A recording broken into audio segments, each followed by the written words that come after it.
Tatizo la maradhi ya moyo limekuwa changamoto kubwa katika jamii. Licha ya madhara yanayotokana na maradhi haya, jamii bado ingali kutaabika kuhusu tiba yake.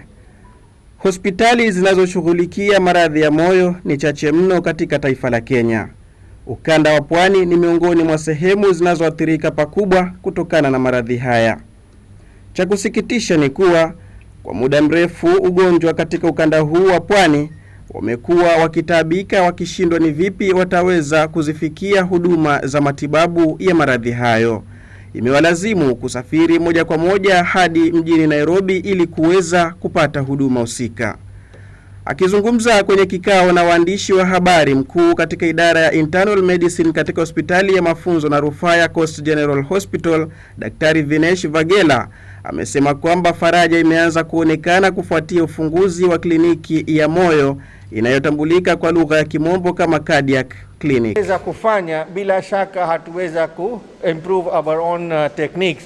Sasa vile tunafanya haya namba zote, pia sisi tunajifundulishwa, tunajisaidiliwa, na pia haya operation moja wajua inafikia karibu nusu milioni, 500,000 shillings. Sasa ni bahati zetu kwa wagonjwa wetu na usaidizi kutoka NHIF wanaweza fanyia na hawatakuwa na malipo chochote kabisa. Na mwisho wa wiki hiyo karibu tuseme watoto 50 ama 60 watakuwa wamefanyiwa haya maradhi, na hiyo ni kitu kikubwa sana kwa hiyo kaunti yetu ya Mombasa na hapa hospitali Coast General Hospital.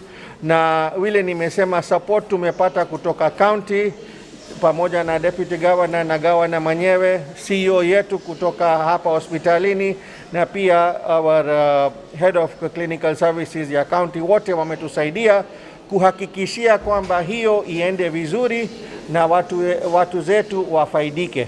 Daktari Vinesh ameshukuru serikali ya kaunti ya Mombasa kwa msaada mkubwa wanaotoa hospitalini hapo ili kuhakikisha huduma zinaendelea vizuri.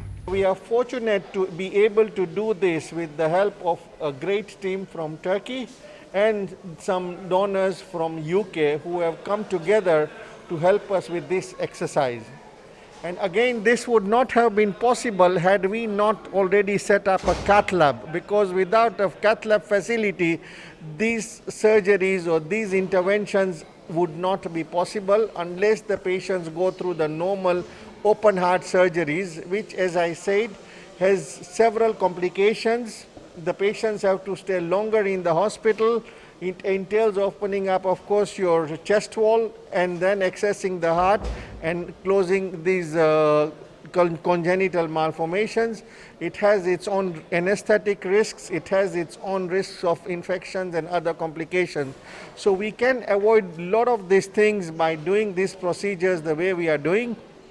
And with this great team from Turkey, we have so far done almost over 25 cases to date, and we are anticipating to do at least between 40 to 50 before the week ends. And much of these are what we call percutaneous, but we are also doing open heart with our surgical team, Dr. Sore and his team, with our Turkish counterparts who are also doing some open heart surgeries in our main theatre. And again, it is only possible through the support from our county, as well as, of course, the CEO of the hospital, who have been the backbone. And I must recognize Dr. Bakari, our pediatric cardiologist, who is leading this camp and the show, together with Dr. Sore, who is our cardiothoracic surgeon, who is also doing the open heart surgeries, and the rest of us cardiologists who are also part of the team. Kuanzishwa kwa kliniki ya maradhi ya moyo katika hospitali ya Coast General and Referral Hospital kumepokelewa vyema na wengi na kutajwa kuwa matumaini kwa wengi walioathirika na maradhi ya moyo, hususan kwa wakazi wa kaunti ya Mombasa.